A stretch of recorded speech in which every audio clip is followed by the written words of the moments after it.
tutorial has been designed to walk you through the initial setup and operation of the Applied Acoustics Dura-Spark L80 catamaran, the accompanying HVC 2002 high voltage cable, the HVJ 2001 junction box, and the CSP NP power supply. Additional components supplied with your system include cables for AC power and grounding, as well as cable floats for utilization with the high voltage cable. This initial setup of pairing the catamaran with the HV cable and junction box should only be required once, with very little need to remove any of the connections made. The first step will be to connect the Dura-Spark L80 catamaran to the high voltage cable. This diagram shows the high voltage cable connections, and we'll focus on the right-hand side first. This top-down view of the L80 catamaran shows the entire cable tray area. We're going to secure the HV cable to the catamaran using the clamps in this section. Allow yourself enough cable length so that the large molded section sits about halfway down the cable tray. Secure the HV cable to the catamaran using these two clamps. Next, we'll connect the HV cable to the sparker arrays. These connections will be taped and secured to the cable tray once we've finished the connections. The connections are made with the two RMK connectors. The third connector is for ground. Locate your sparker array cable leads. These should be present somewhere along your cable tray already. When making your connections, be sure to match the colors as indicated on both your HV cable and sparker array cable leads.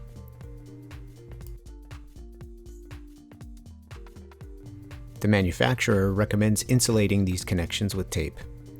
First, wrap the connection with a self-amalgamating tape. Follow this with heavy-duty vinyl electrical tape.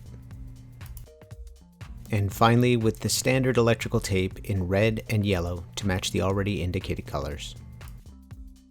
The final connection between the HV cable and the catamaran is the grounding cable located here. Now that the connections have been made, the cables need to be secured to the cable tray using zip ties. There are 16 recommended points to secure, but more zip ties may be used if desired. First, 2 around the HV cable mold, 6 around the RMK connectors, 3 per side, a total of 4 for the HV output cables, 2 per side, and another 4 for the grounding cable.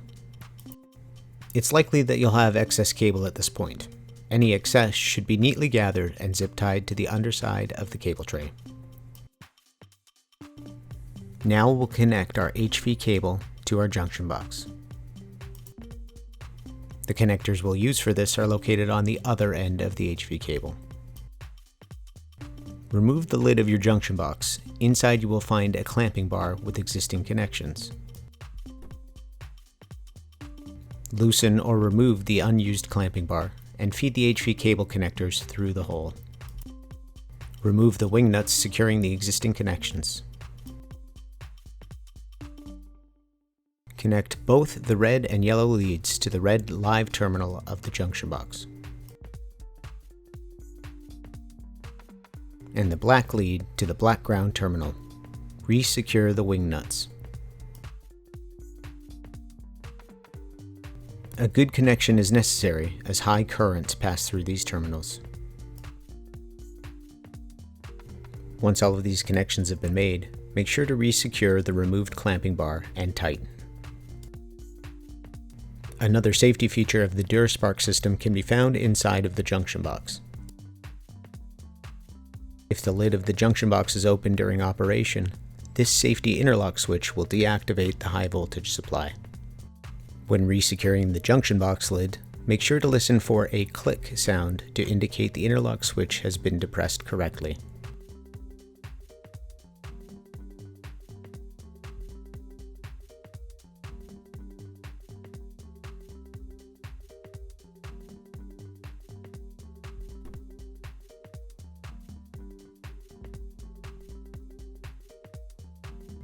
Begin by removing the front and rear panel covers of the CSP. The panels are secured with 6 latches on both sides of the unit.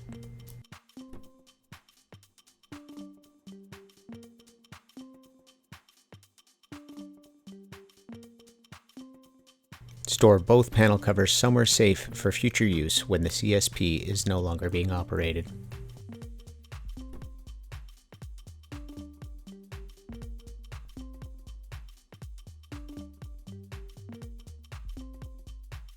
There are a total of 5 connection points on the front of the CSP NP. The remote connection point is typically used to allow a user to run the CSP system from somewhere other than the console itself. For this application, we're using this connection point to interface with our key trigger box. The connector labeled as mains input is our AC power connection. This is where power comes in from the vessel or from a generator. The BNC connector labeled as key is not used in this application. The transducer connection point is where you will connect the junction box cable, and it's how energy is sent from the CSP to the junction box and down to the sparker arrays. The connection point labeled as safety earth is our grounding point. This connection will be the first one made. The first connection to be made will be to your ground. This critical step must not be skipped. Fasten the cable using the wing nut on the 8mm stud bolt, attaching one end of your grounding cable to the CSP. The other end of your grounding cable will need to be connected to your ship's ground. On larger vessels, ground is usually a steel bulkhead, but for smaller fiberglass or wooden vessels, a C ground may be necessary. A C ground may be constructed from a large copper cable with 1 to 2 meters of insulation stripped off. The entire exposed copper conductor should be in the water. A weight will be required to ensure it remains in the water at all times. Consult the operation guide for more information on creating a C ground. Remove the dust cap from the transducer connector on the CSP. This is your connection to the junction box and subsequently the sparker unit itself. Note there are a total of 4 pins on this high voltage connector, 2 for HV output and 2 smaller sensing pins which will deactivate the high voltage if the AC power is applied without this connector in place, another safety feature of the CSP systems.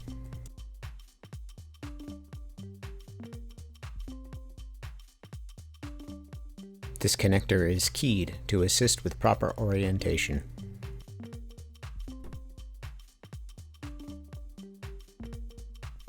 Push the connector in every couple of turns to seat the pins correctly.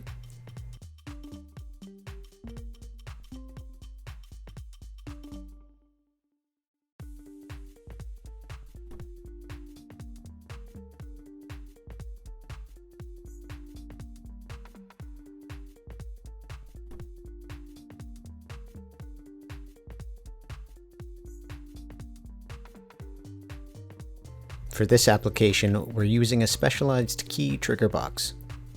This particular box has been specially wired to interface with the remote connection point on the front of the CSP panel.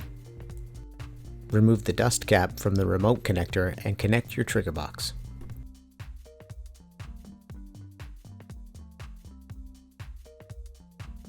Our final connection will be to the one labeled mains input. This is our AC power. This connection will interface with your 220-240 volt power supply, either generator or ship's power. Remove the dust cover from the connector and fasten your cable.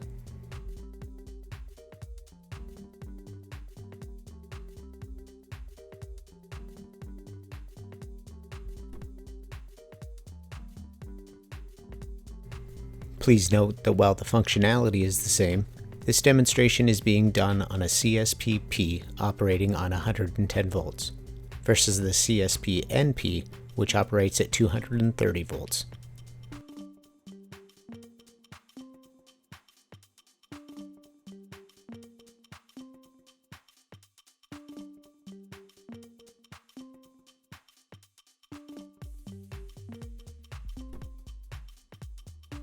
Connect your AC power cable to your ship's power or generator power supply.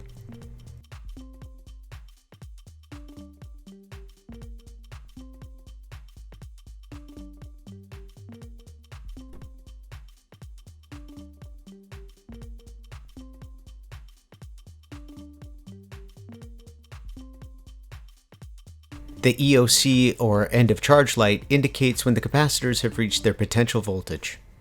The fault indicator will normally illuminate when the unit is powered up, and will turn off when the reset button is pressed.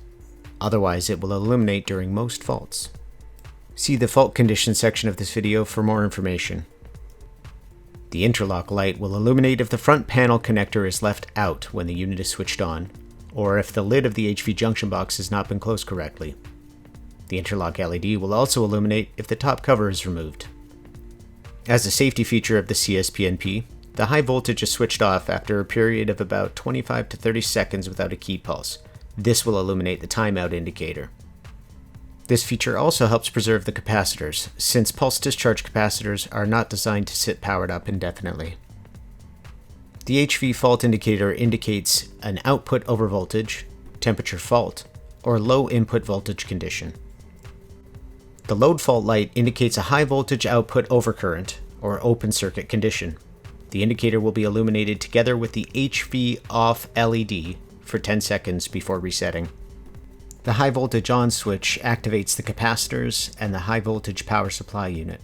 The switch will illuminate when the high voltage is switched on and active. The HV off reset switch needs to be pressed if a fault occurs, or if someone has tampered with the controls. This button also operates as the high voltage off button. Press it to switch off. The manual key switch triggers the CSP unit when it is pressed. It will also illuminate when an external key pulse is detected. The key polarity switch is used to select either the +VE key pulse or contact closure.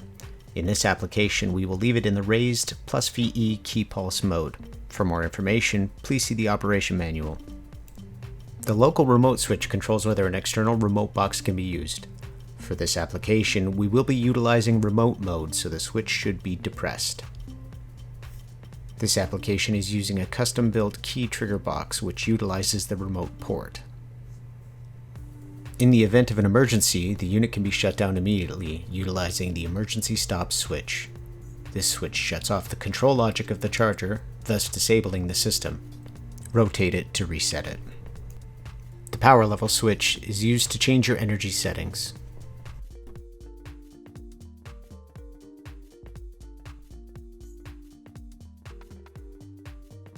As mentioned already, this application is utilizing a customized key trigger box, which connects to the remote connector on the CSP-NP. It features a key out indicator, which will pulse in sync with the manual key switch on the CSP-NP, a power indicator light indicating it is receiving power from the CSP-NP, and a rotating selector switch, allowing the user to choose from 4 predetermined output rates, in this case, half a second, 1 second, 3 seconds, and 5 seconds.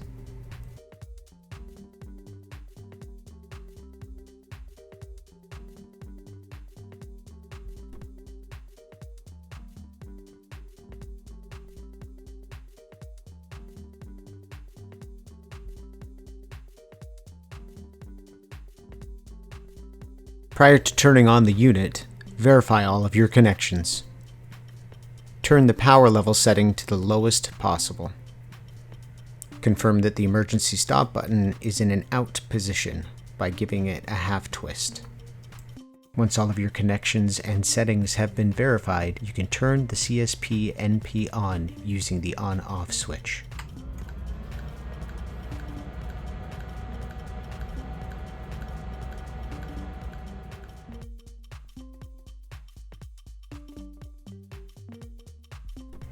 After switching the unit on, you may notice a series of fault indicator lights. Wait for the load fault indicator light to go out. After it does, press the HV off reset button to clear the indicator lights.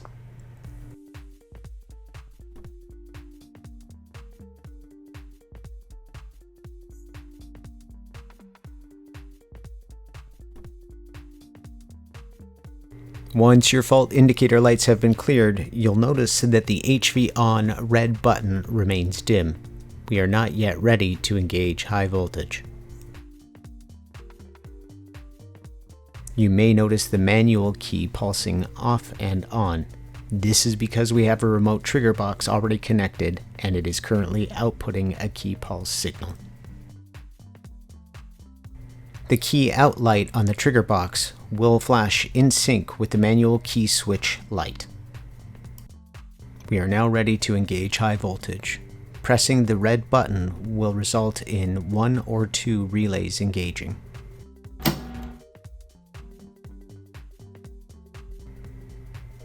The number of relays you hear will depend on the power level setting chosen.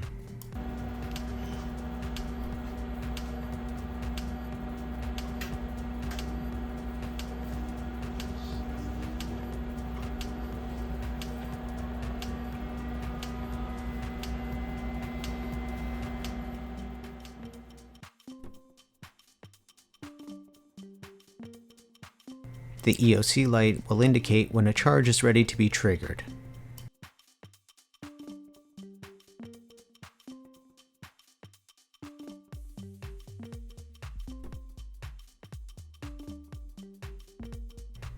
A closer look shows that the EOC light remains illuminated until a key pulse signal is received. The trigger box sends this pulse and the charge is released.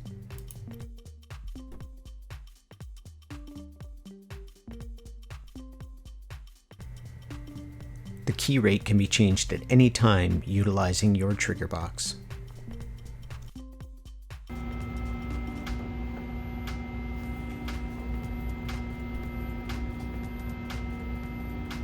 Notice the EOC light illuminate briefly before the charge is dispensed.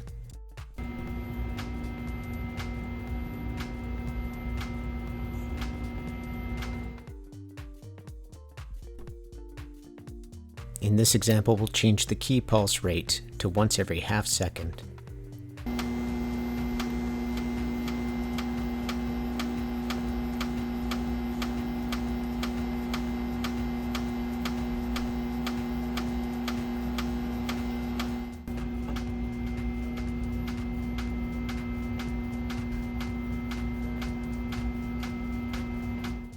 The half-second rate is the fastest that this key trigger box will pulse.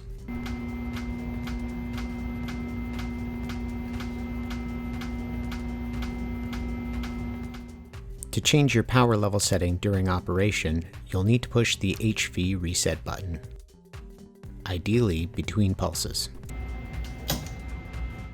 Now that the high voltage has been disengaged, you may select your new power level setting with the selector switch.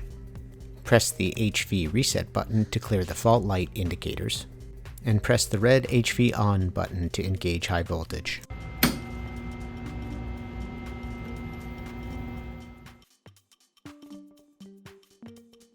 Here's a closer look at changing the power setting. We'll press the HV off reset button in between pulses to reset the high voltage. This has turned off the high voltage output to the Dura-Spark system. We may now change the power level setting with the selector switch. Once you've made your selection, you'll notice the HV reset light illuminates.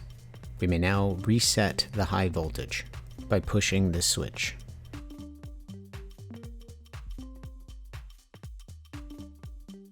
Once you're ready, you may now engage high voltage by pushing the red HV on button. At this power level, we hear one relay engage. You may have noticed that while our high voltage was off, a pulse was still being sent, although no energy is being discharged.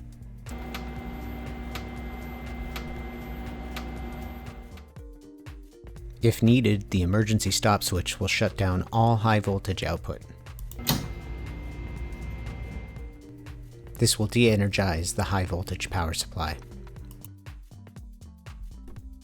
The unit will remain non-functional until the emergency stop switch is disengaged by giving it a half twist.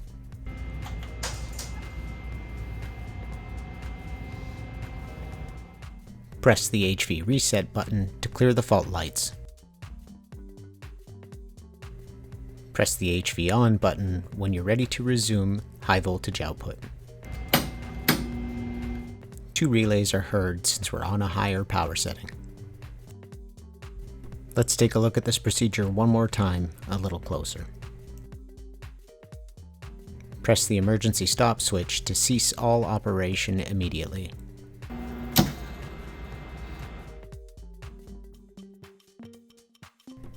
The CSP panel will remain unresponsive until the emergency stop switch is reset by giving it a half twist.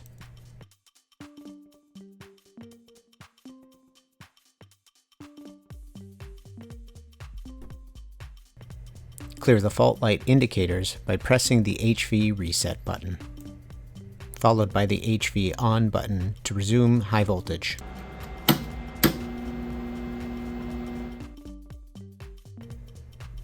Here are some common reasons for fault errors and how to remedy them. Attempting to change your power level setting during active high voltage operation will result in a fault.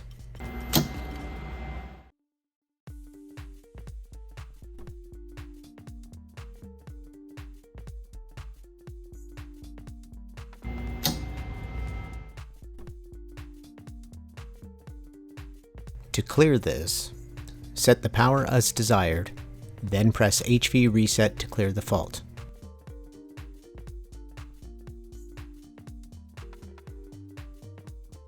Press HV on to resume high voltage operation.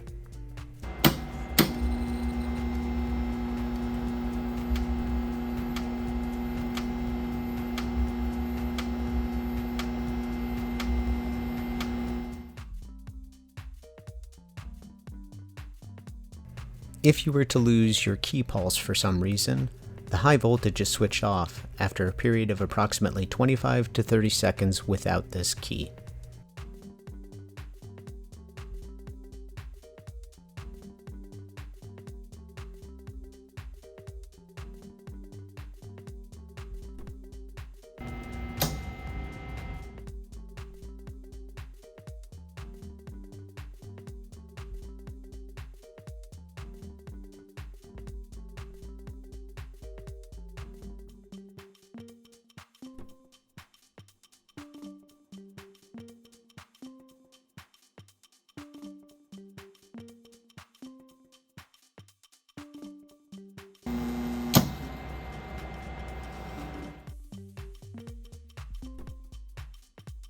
Once you've discovered the reason for your loss of key pulse, you can turn HV off by pushing the HV off button. In this example, our key trigger box was disconnected. We're going to reconnect it first.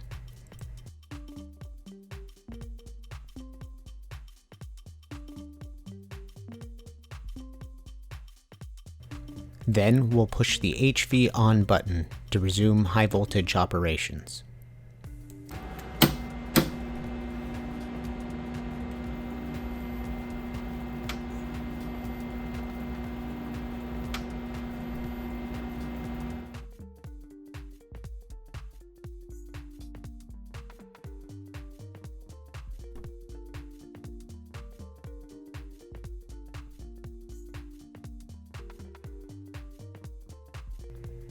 To shut down the system after normal operation, we'll start by pushing the HV off button.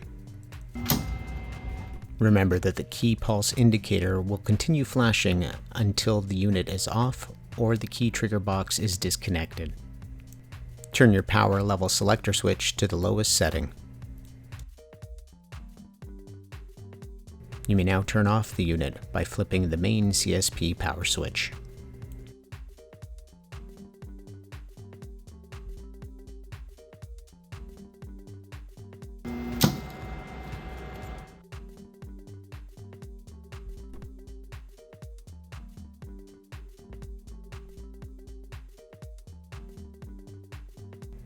When disconnecting your cables, it's recommended you start with your AC power cable first.